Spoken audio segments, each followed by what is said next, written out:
I'm Michael Davis. I'm an architectural historian, and I'd like to show you some of the streetscape gems of Renfrewshire. Gems which were designed by Thomas G Abercrombie, such as the Victory Baths, which made a big splash when they were opened in 1921. Well, Abercrombie was very much a Renfrewshire man, Paisley born and bred, and he grew up in a town which was booming. It was growing, and there was a great need for architects. He trained with Hutchison, a Glasgow architect who had a lot of Paisley connections, but he ended up going to America for a few years. And it wasn't really until about 1886 that he came back from America. We don't really know what he did there. We don't even know where he stayed. But he set up in practice. After about a year or two of not getting terribly much business, things began to pick up, and that was the start of his career.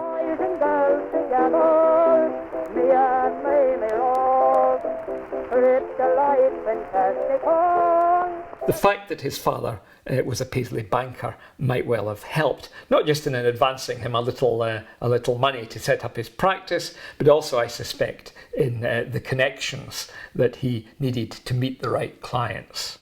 And gradually, Abercrombie began to pick up traction, and the practice that we associate with his name began to do really good work.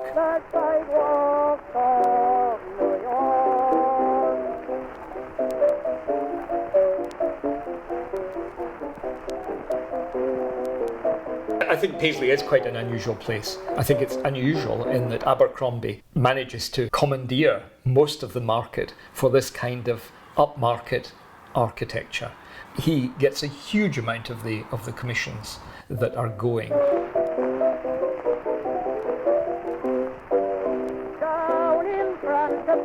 Paisley is a really interesting place to be working at that time. Paisley is a town which is developing, it's expanding. Huge amounts of money are being made by businessmen in Paisley, like the Coates and the Clark family. And rather like a Italian city-state of the Renaissance, Paisley still retains this amazing identity, this self-awareness of itself. It still has a Paisley society of important and wealthy people who circulate among one another. Of course, Paisley is connected big time to the outer world. It has business links with America, with India, but yet Paisley money has a habit of staying in Paisley, so that much of the wealth that's made there is spent by these manufacturing and cotton barons in Paisley. And Abercrombie, as a local Paisley man, in with the bricks with local connections galore, he manages to commandeer that market. Tellingly, although there's little biographical information on Abercrombie, he does make a guest appearance in an account of a cruise the Coates family made around Loch Awe around 1908. This was at a time when he was designing some of Renfrewshire's most important buildings.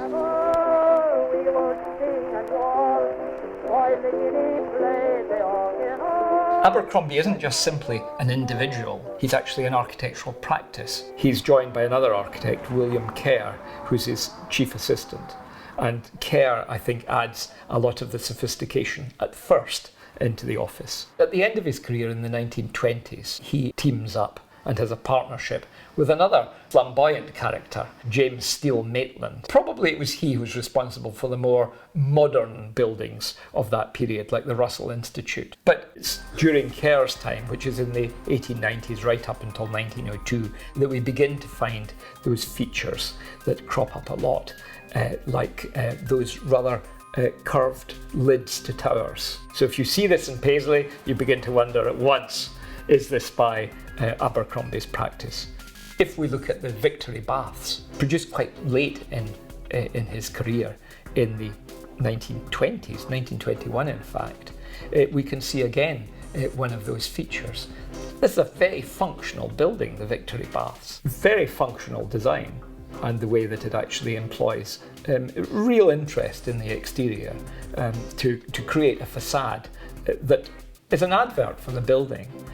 And this ties in, this keys in with the whole basis of Abercrombie's practice as an architect. It's his business of squaring functional design with a really attractive street appearance.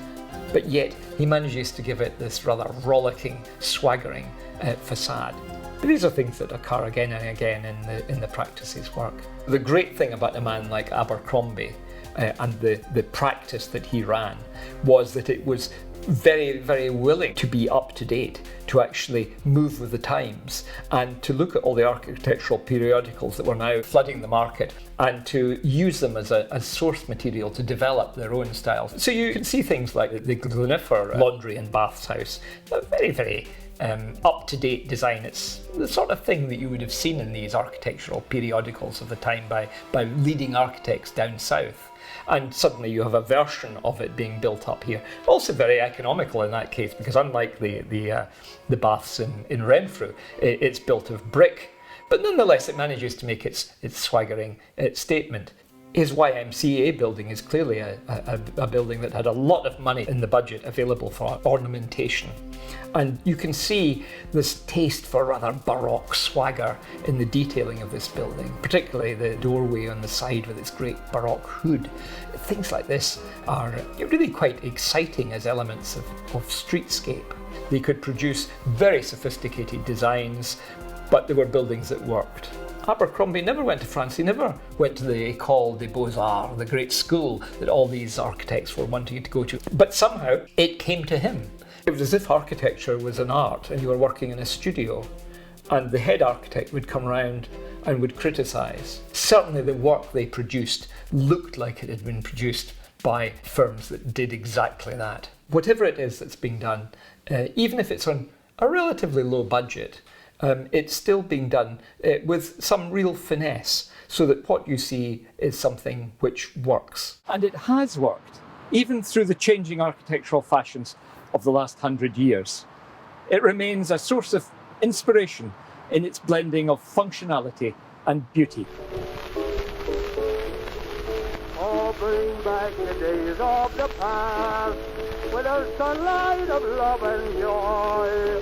To my heart there is nothing dearer than the scene when I was a boy. There's the old village schoolhouse so simple as it stood in a shady lane.